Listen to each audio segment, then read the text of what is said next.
Oséias, capítulo 11, a partir do versículo 1. Quando Israel era menino, eu o amei. E do Egito chamei o meu filho. Quanto mais eu os chamava, tanto mais se iam da minha presença, sacrificavam a Baalins e queimavam incenso às imagens de escultura. Todavia, eu ensinei a andar a Efraim, tomei-os nos meus braços, mas não atinaram que eu os curava. Atraí-os com cordas humanas, com laços de amor. Fui para eles como quem alivia o jugo de sobre as suas queixadas, e me inclinei para dar-lhes de comer. Não voltarão para a terra do Egito, mas o assírio será seu rei, porque recusam converter-se. A espada cairá sobre as suas cidades e consumirá os seus ferrolhos, e as devorará por causa dos seus caprichos, porque meu povo é inclinado a desviar-se de mim. Se é concitado a dirigir-se acima, ninguém o faz. Como te deixaria, ó Efraim? Como te entregaria, ó Israel? Como te faria como a Admar? Como fazer-te um Zeboim? Meu coração está comovido dentro de mim. As minhas compaixões a uma se acendem. Não executarei o furor da minha ira. Não tornarei para destruir a Efraim, porque eu sou Deus e não homem, o santo no meio de ti. Não voltarei em ira. Andarão após o Senhor, este bramará como leão, e bramando, os filhos tremendo virão do ocidente. Tremendo virão como passarinhos os do Egito, e como pombas os da terra da Assíria, e os farei habitar em suas próprias casas, diz o Senhor. Até o versículo de número 11, irmãos. Vamos orar? Pedir que o Senhor fale ao nosso coração. Por favor, feche os seus olhos, curva a sua fronte. Vamos falar com o nosso Deus.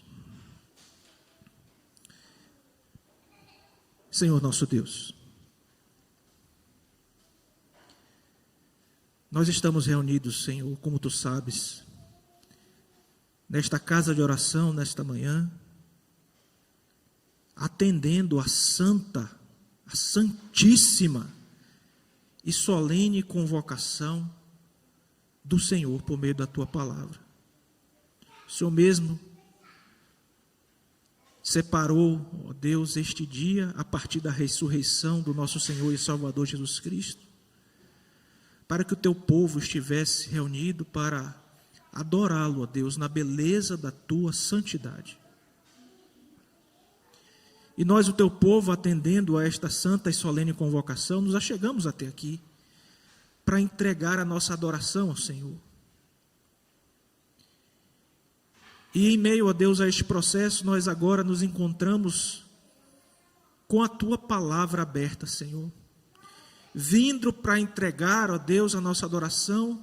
Nós é quem receberemos da Tua parte, ó Deus, agora a bênção, Senhor, de ouvir, compreender, guardar e praticar a Tua palavra. Portanto, ó Deus, em nome de Jesus, toma-nos nas Tuas mãos nessa hora, conscientiza-nos, ó Deus, da preciosa bênção que é este momento, de quanto, ó Deus, nós precisamos ouvir aquilo que o Senhor separou para nós nessa manhã, para que não tomemos, ó Deus, esse momento como algo rotineiro apenas, de só menos importância, mas com a plena consciência de que A pregação autorizada da tua palavra é a vox Dei, é a voz de Deus, é o Senhor mesmo falando conosco. A tua palavra diz que o Senhor Jesus é aquele que passa, que passeia no meio dos 7 candeeiros de ouro, e nós temos certeza da presença de Cristo nesse lugar, portanto, porque estes candeeiros são a tua igreja. Enche-nos, ó Deus, de temor e reverência, de alegria, por termos em nós o teu Espírito que nos guia toda a verdade e nos capacita a ouvir a tua voz. Ó Deus, fala conosco, Senhor. Move-nos, ó Deus, em direção a ti mesmo. Leva a atenção do teu povo cativa nessa hora, Senhor. Desliga-os das coisas que estão lá fora e faze-os, ó Deus, a começar de mim, olhar tão somente para Cristo e sua cruz. Nós oramos agradecidos em Cristo Jesus. Amém. Há alguns anos, meus irmãos, assistindo um programa de TV, um noticiário, me deparei com uma notícia que me emocionou bastante. Um pai dava entrevista alquebrado pela prisão do próprio filho por furtos de carros. Imagine, meu irmão, a dor de você ver um filho bem criado, como parecia ser o caso, desviando-se, contrariando a lei, sendo preso por isso. O pai tinha recursos para pagar a fiança, irmãos, mas ele negou-se a fazê-lo, o que dividiu àquela altura a opinião popular. Alguns criticavam aquele pai por ter recursos de tirar o seu filho da prisão e não fazer isso. O pai, porém, em prantos, em lágrimas, dizia que não era a primeira vez que o filho rebelde se portava daquela forma e que ele cria que permanecer na prisão poderia salvar a vida do seu filho. Meus irmãos, se é difícil para nós olharmos para um pai pecador como nós somos, alquebrado por ver um filho numa situação como essa, você imagine um Deus santíssimo. Deus não peca, dele não procede pecado, elegendo para si desde toda a eternidade filhos, mas olhando para filhos que, como este jovem, que possuiu educação para se portar dignamente, insistiam no caso do filho, no caso de Deus, os seus filhos insistiam em viver de forma rebelde. Queridos irmãos, toda vez que nós nos aproximamos de um texto sagrado, nós precisamos olhar para ele e tentar entender o que foi que o autor original estava transmitindo à sua audiência, que estava recebendo ali em primeira mão este livro, ou texto. E quando nós olhamos aqui para o livro do profeta Oséias, nós vemos uma ilustração magnífica desta revelação de um Deus amoroso, de um pai cuidadoso, que precisa disciplinar filhos rebeldes, porque estes têm insistido em não ouvir a sua voz, não ouvir o seu ensino. É verdade, meus irmãos, que Oséias é único na Escritura, na forma como descreve os sentimentos de Deus em relação ao seu povo. Nós vemos, obviamente, que os sentimentos de Deus em relação ao seu povo são descritos na Escritura Sagrada, mas da forma como o profeta Oséias trabalha essa questão é muito difícil. Ele é único, realmente. São declarações de um verdadeiro drama pessoal. Afinal, o nosso Deus é um Deus pessoal. Carregado de declarações, irmãos, amorosas e do sentimento, do pesar de Deus, de ter que disciplinar um povo rebelde. E quando você se aproxima de qualquer texto e olha para o texto, e chega aqui no texto e percebe que Deus está escrevendo porque os filhos viviam em rebeldia, você deve se perguntar: o que é que o Espírito Santo quer falar ao meu coração quando me é apresentado um texto que fala de rebeldia? Para nós que estudamos a chamada homilética, que é a arte de pregar, falar, eu sou professor de homilética no seminário, saindo de um seminário onde ensinava todas as práticas de pregação para os alunos. Você deve se perguntar o seguinte: qual é o foco da condição decaída desse texto? O que é isso, pastor? Eu olhei para o texto tem personagens, o texto tem Deus fazendo algo, o texto tem uma mensagem redentora. O que é que esse texto está falando para mim? Qual é o foco da condição decaída em um mundo quebrado e caído? O que é que eu tenho a ver com esse texto? Irmãos, esse texto não está lá atrás. Sabe por quê? Não um texto escrito na época dos profetas lá no Antigo Testamento. Esse texto é vivo, é válido hoje para mim e para você, porque, infelizmente, nós também insistimos em ser rebeldes. Sabe por que esse texto é importante para você?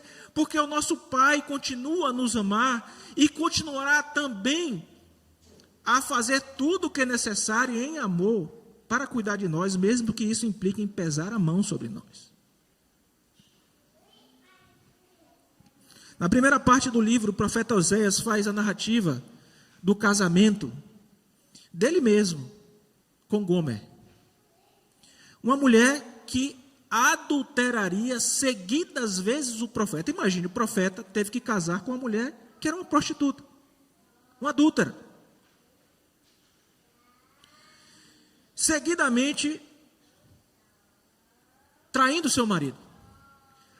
Isso acontece para que a própria literatura deste texto mostrasse o que Israel fazia com relação ao Senhor.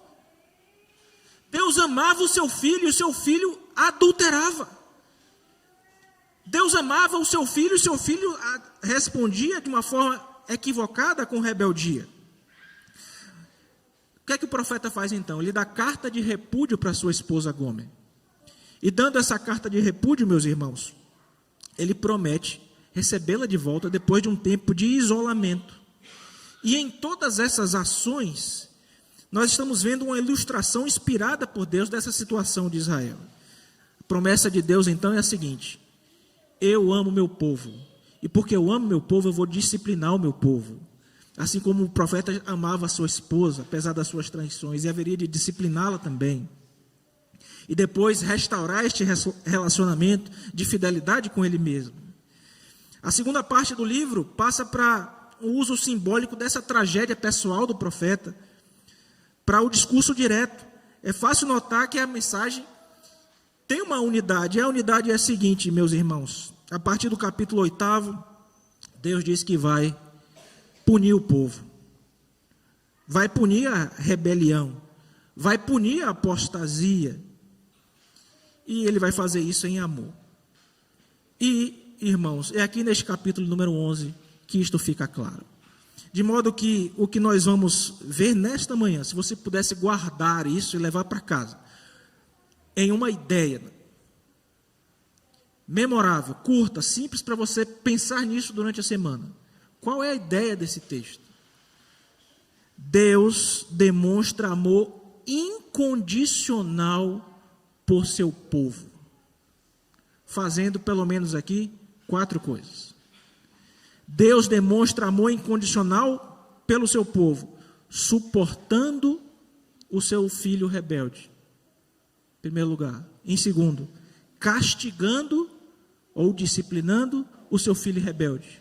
Em terceiro lugar, restringindo a ira sobre esse castigo a este filho rebelde. E por quarto e último lugar, mudando ou restaurando a sorte do seu filho rebelde.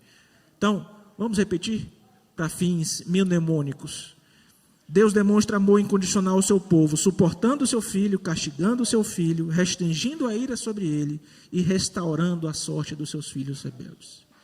De modo que eu convido você agora a voltar os seus olhos, como havia pedido as Escrituras Sagradas, Oséias capítulo 11, a partir do versículo 1, e veja comigo a primeira parte do nosso texto. Deus demonstra amor incondicional a seu filho, ao seu povo, suportando o seu filho rebelde.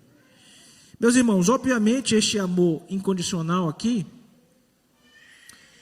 é um amor que se refere a uma doutrina que certamente nós conhecemos e que inclusive dá nome a esta igreja. É um amor pactual. Por que Deus manifesta amor a filhos rebeldes? Porque desde a eternidade, irmãos, Ele resolveu fazer isso. Antes de Deus criar todas as coisas, na eternidade, nós temos o que é chamado pacto, ou aliança, que tem a sua primeira fase, por assim dizer, na eternidade, onde Deus, Pai, Filho e Espírito Santo resolveram criar todas as coisas, eleger um povo para si, onde o Cordeiro ofertou-se, é o Cordeiro que foi morto antes da fundação do mundo, ofertou-se para ser o fiador, o mediador desse pacto, para morrer na cruz. Porque no tempo e na história Deus ama filhos rebeldes? Porque desde toda a eternidade Ele resolveu nos amar. Ele nos amou, irmãos, antes de nos conhecer. Ele nos amou desde toda a eternidade. Olhe, por favor, como é que isso fica expresso aqui no versículo 1. Deus demonstra amor incondicional ao seu filho rebelde, suportando este filho rebelde, ao seu povo, suportando esse filho rebelde. Veja aí, por favor. Primeira questão que você vê aqui no versículo 1 é a figura da libertação do Egito. Quando Israel era menino, eu o amei, e do Egito chamei o meu povo. Se você olhar bem para esse versículo primeiro, você vai perceber aqui que o Israel da primeira parte equivale ao filho da segunda parte. O que é que está ocorrendo aqui?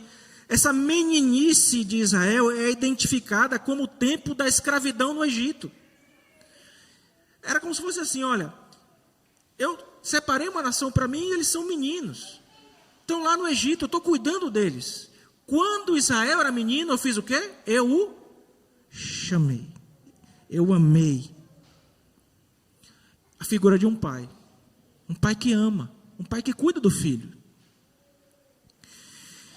Agora, veja, qual é a resposta que você, como pai, espera de um filho que você demonstra amor?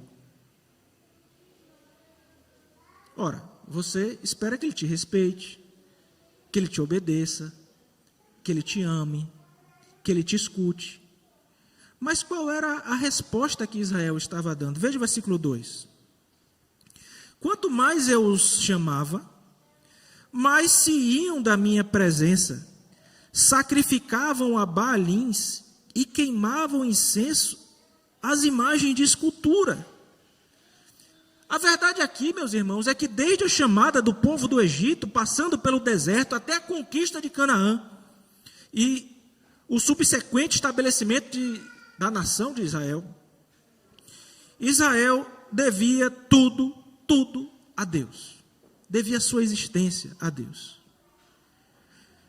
Mas a resposta que Israel dava era rebeldia. Irmão, olhe para a sua vida. Olhe para a sua vida. Será que você tem alguma coisa que não procede da boa mão de Deus? E qual é a resposta que você tem dado a Deus por todas as bênçãos e benesses que Ele tem dispensado sobre a sua vida? Não seja apressado a olhar para Israel e pensar, Israel é aquele povo lá de trás. Você é Israel.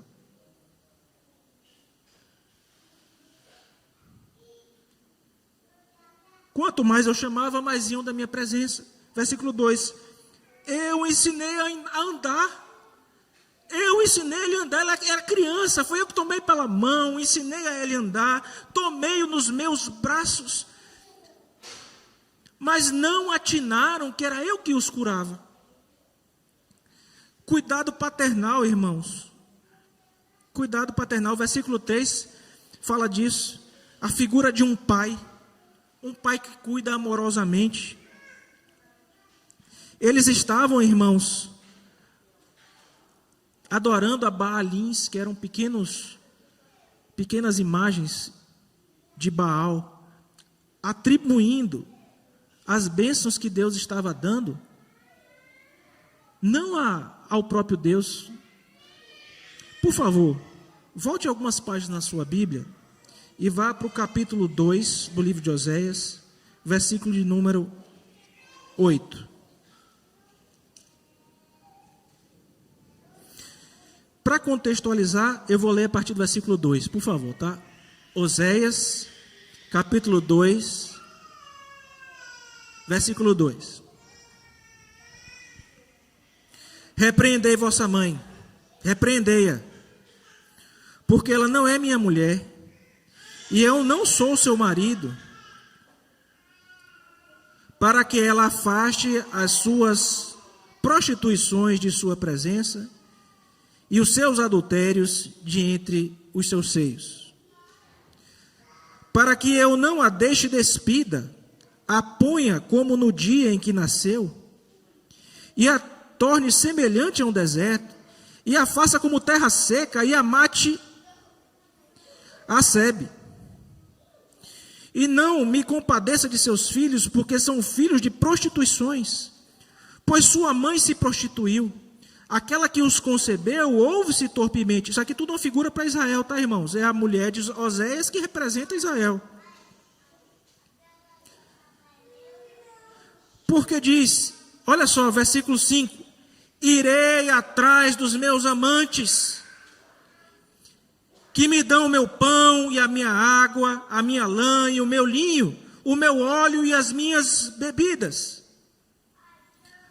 Portanto, eis que cercarei o seu caminho com espinhos e levantarei um muro contra ela, para que ela não ache as suas veredas. Ela irá em seguimento aos seus amantes, porém não os alcançará. Buscá-los-á, sem contudo os achar. Então dirá, irei e tornarei para o meu primeiro marido, porque melhor me ir então do que agora. Ela, pois, versículo 8, ela, pois, não soube que eu, Deus, irmãos, é que lhe dei o trigo, o vinho, o óleo, e lhe multipliquei a prata e o ouro, que eles usaram para Baal. Meus irmãos, não é a força do seu braço, não é a sua capacidade intelectual, não é a herança da sua família, não é o seu título acadêmico, não é nada disso, irmãos, que lhe dá o sustento, a força, o que você precisa.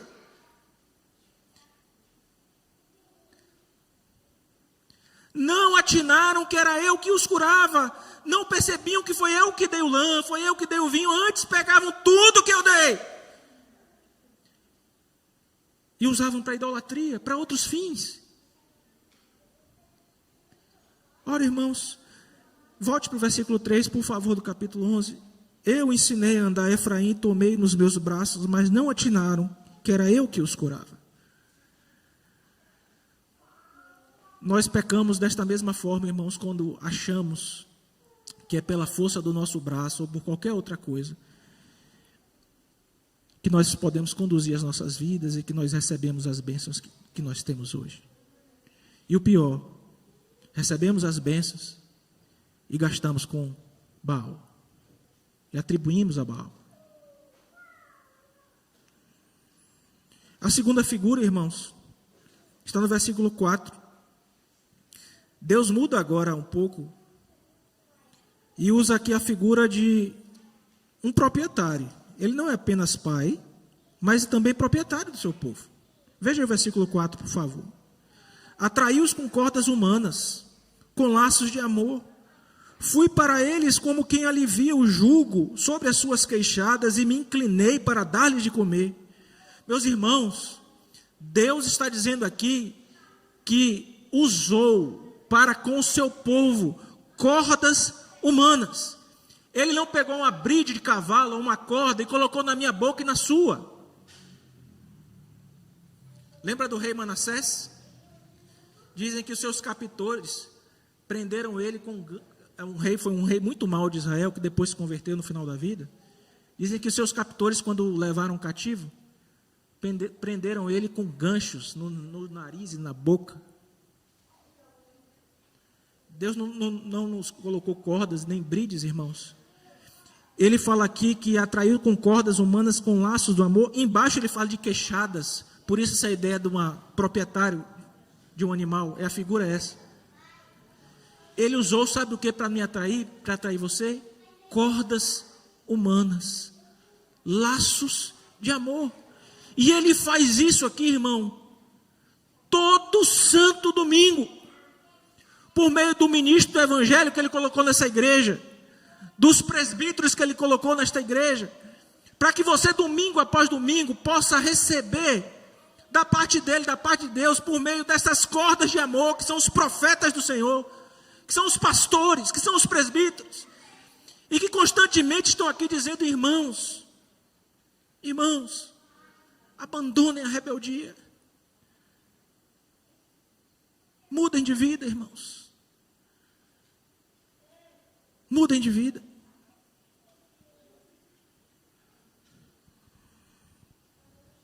Cordas humanas, ou seja, por intermédio dos agentes humanos. No tempo de Israel, juízes, profetas, hoje os servos de Deus, que são laços de amor ao invés do cabresto tão merecido. Vá comigo até Deuteronômio 21, por favor, versículo 18. Deixa marcado aí em Oséias.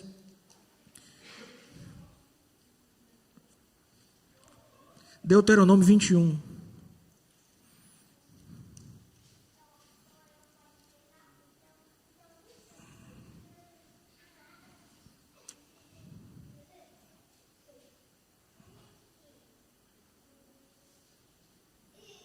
Eu vou ler a partir do 18, tá? Se você abriu, conseguiu abrir, leia juntamente comigo em uma só voz. Vamos ler pausadamente, tá bom, irmãos? Deuteronômio 21, a partir do 18. Vamos lá? Se alguém tiver um filho contumaz e rebelde, que não obedece à voz de seu pai e à de sua mãe, e ainda castigado, não lhes dá ouvidos, seu pai e a sua mãe o pegarão e o levarão aos anciãos da cidade, à sua porta, e lhes dirão: esse nosso filho é rebelde e contumaz, não dá ouvidos à nossa voz, é dissoluto e beberrão. Agora veja o 21, irmãos. Então todos os homens da cidade o apedrejarão até que morra. Assim eliminarás no meio de ti, todo Israel ouvirá e temerá. Já pensou, meu irmão?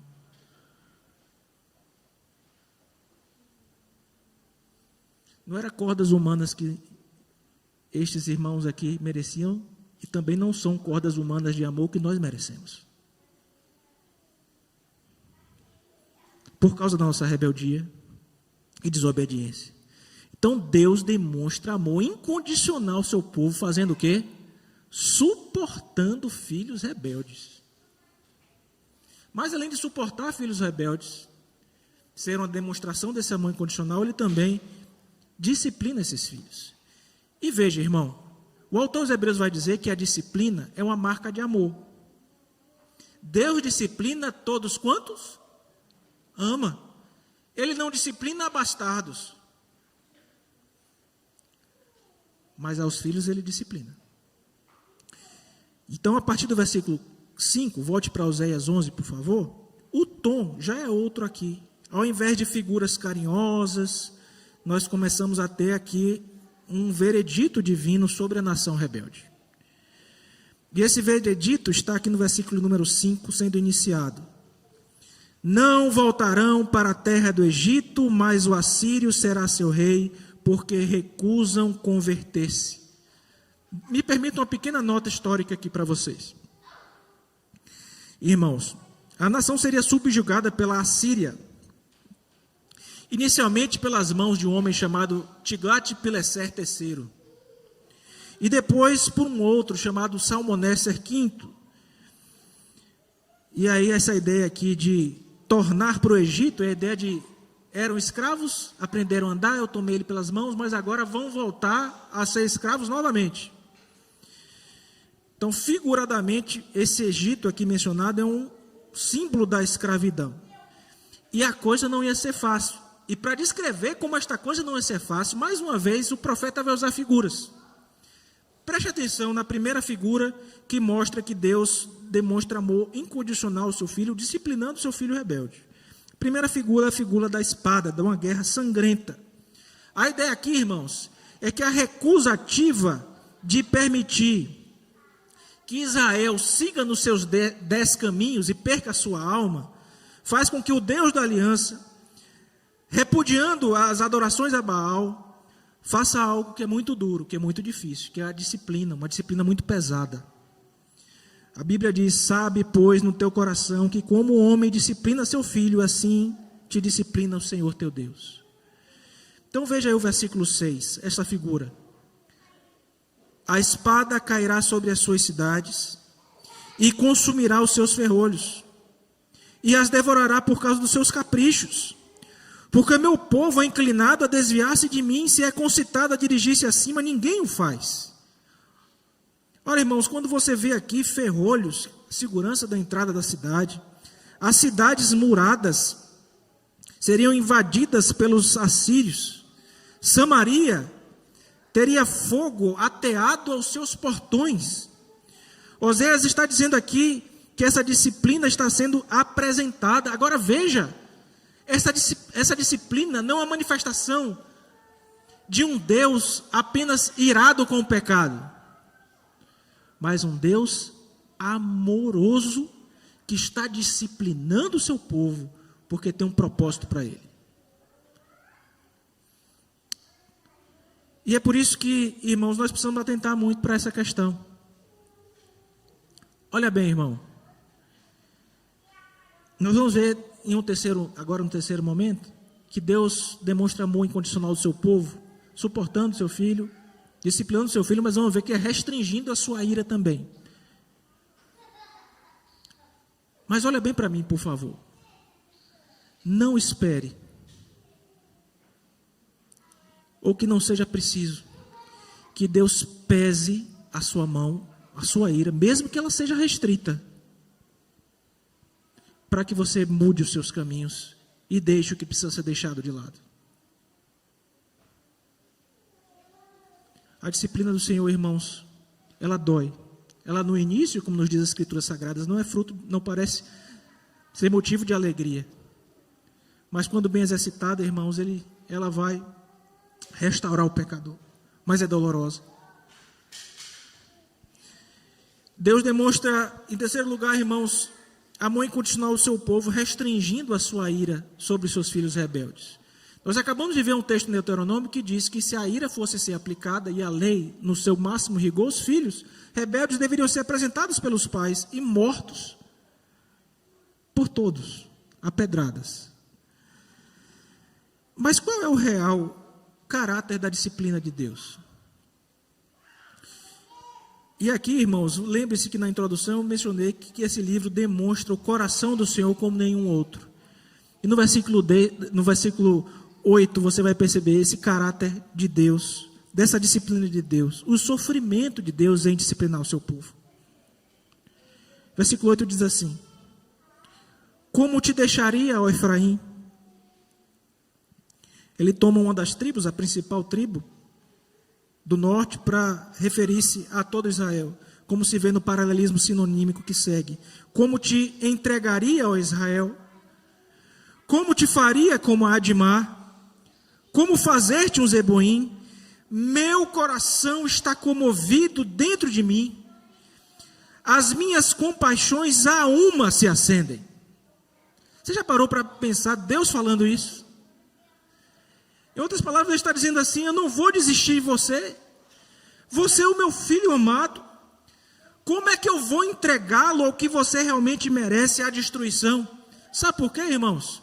Esta pergunta aqui, como te entregaria, ó Israel, como te faria como a Adimá, como fazer-te a Zeboim? Eu não sei se os irmãos conhecem o que são essas duas localidades aqui, Adimá e Zeboim. Eram pequenas cidades, vilarejos, na verdade, que estavam acoplados a duas cidades que foram a ira de Deus. E nós conhecemos bem, Sodoma e Gomorra. Deus está dizendo assim: como é que eu vou pegar meu filho, que eu amo, e que merece a minha disciplina, mas fazer com ele o que eu fiz com Sodoma e Gomorra, apesar de que ele mereça isso?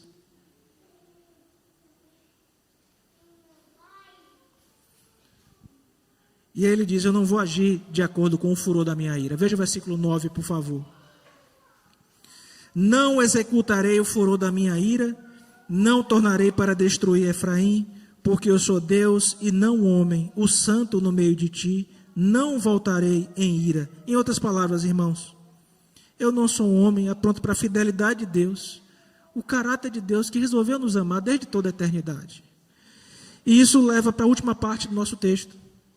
Deus demonstra amor incondicional ao seu filho, suportando, disciplinando, restringindo a ira e, em último lugar, restaurando a sorte dos seus filhos rebeldes. Meus irmãos, veja, para encerrarmos os versículos 10 e 11. Aqui é uma declaração dessa restauração.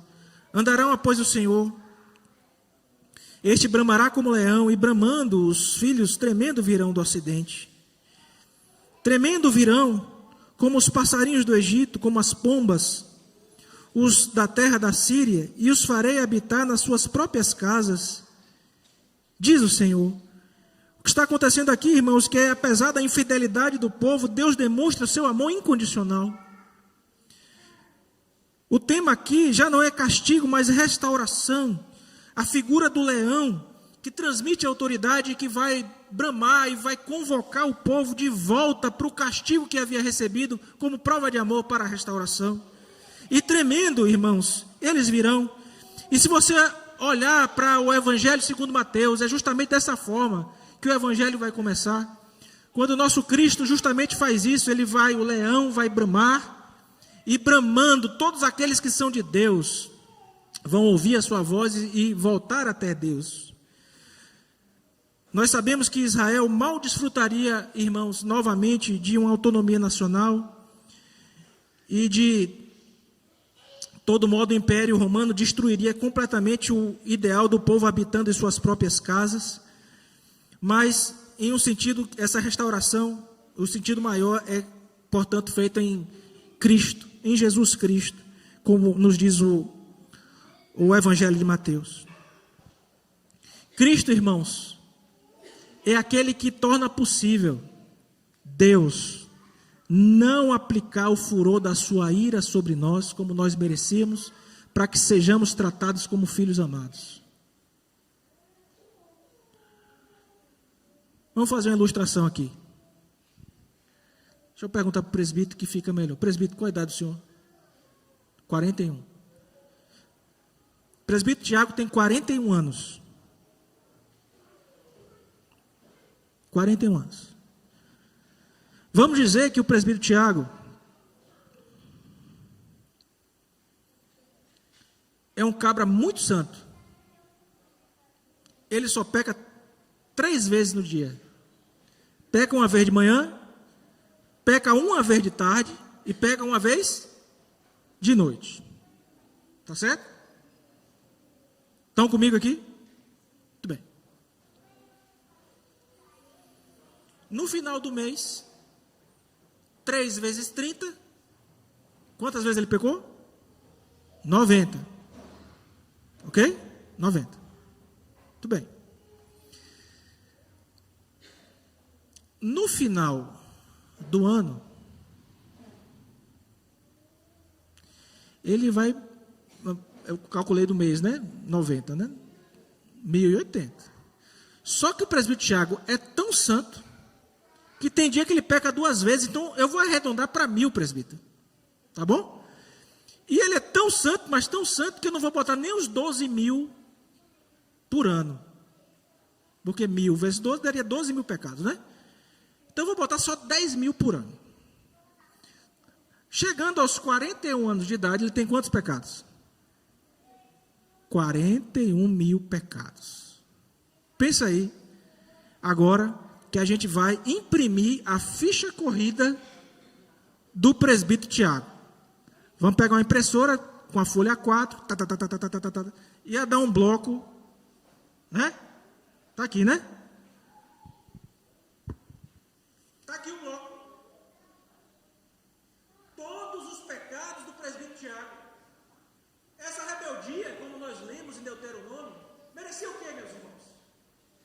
A santa ira de Deus vindo sobre ele, esmagando ele por causa dos seus pecados. Porque a palavra de Deus nos diz que o salário do pecado é a morte, meus irmãos. E que sem derramamento de sangue não há remissão de pecados. 41.000 pecados, qual é o juiz terreno que vai absolver um criminoso com 41.000 pecados? Se bem que hoje a gente tem uns juízes por aí que eu acho até que absolveria, tá?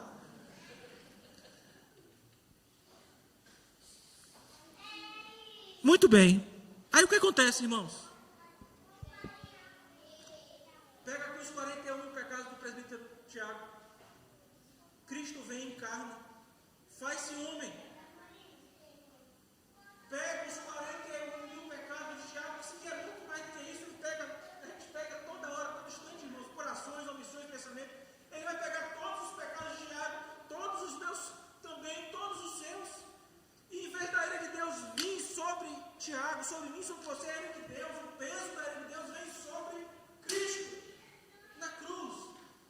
A palavra de Deus nos diz que o castigo que nos traz a paz estava sobre ele, e sob as suas pisaduras nós fomos curados.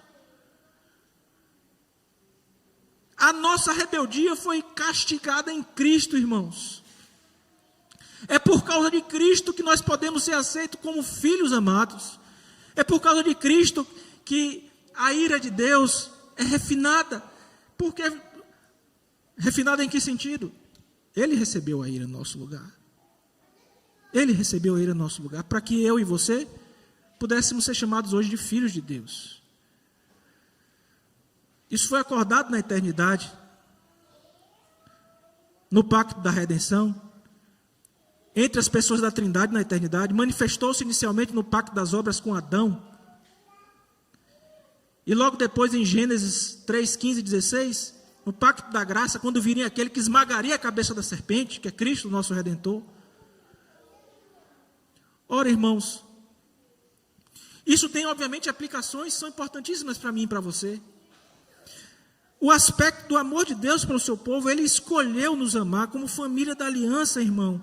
Portanto, responda ao amor de Deus de forma correta. Como é que você vai sair aqui desta manhã? Insistindo na sua rebeldia? Você sabia que nós infelizmente temos, como nós crentes, tá? Estou falando de crente. Podemos ter a mente cauterizada para determinadas coisas e acharmos que aquilo ali a gente pode continuar fazendo daquela forma. Tem a vida santificada em vários aspectos, mas aquilo ali é como se fosse uma espécie de pecado de estimação, que expressa a nossa rebeldia de coração. O que é que você precisa abandonar, irmão? O que é que você precisa, em que área da sua vida essa rebeldia precisa ser deixada de lado? O amor de Deus é expresso através da liderança, irmãos. Deus tem amado vocês e mandado as mesmas cordas humanas que mandou para Israel. Tem levantado homens fiéis para estar aqui pregando a palavra de Deus e pastoreando o coração de vocês. Entendam que Deus está falando e nós temos responsabilidade, vamos responder diante de Deus no último dia, diante de Cristo, no tribunal de Cristo, sobre tudo o que ouvimos e o que estamos fazendo com aquilo que temos recebido da parte do Senhor. Além disso, irmãos, uma terceira aplicação. O amor de Deus também é demonstrado na libertação de problemas. Deus nos disciplina. Às vezes pesa a mão sobre nós. às vezes até permite que percamos algo, passarmos por circunstâncias difíceis. Todos aqueles que querem viver piedosamente em Cristo serão o quê? Serão o quê, irmãos? Perseguidos. Vão sofrer. O sofrimento é a marca do cristão, é a universidade de Deus. Mas Deus demonstra seu amor também nos tirando, já aqui nos fazendo experimentar das suas bênçãos, nos restaurando e fazendo-nos aprender, Senhor, por que eu passei por isso? O que é que o Senhor queria me ensinar com esta disciplina que o Senhor enviou sobre mim? Reflita sobre a sua vida, irmão, e pense nisso. E por fim, o amor de Deus não desiste das pessoas, mesmo quando elas falham. E aqui é uma notícia maravilhosa para mim e para você, não é, irmãos? Já pensou se Deus desistisse de nós quando nós falhássemos? Se seu amor estivesse circunscrito tão somente à nossa capacidade de obedecer? Os irmãos certamente conhecem a teologia arminiana. E os arminianos creem mais ou menos assim: pequei, perdi a salvação. Pedi perdão, estou salvo de novo. Meu irmão, imagine a tortura que é viver numa concepção como essa. Já pensou se dependesse de mim e de você? Deus nos ama incondicionalmente. A despeito disso, se pecarmos, Ele vai cuidar de nós. Esse cuidado às vezes dói. Não na sua expressão máxima, porque Cristo já sofreu. Mas Ele vai também nos restaurar. E que essa notícia encha o seu coração nesta manhã de alegria, de gratidão e de abandono à rebeldia, em retribuição ao Deus que tanto nos ama. Que Ele aplique a sua santa e bendita palavra aos nossos corações. Amém.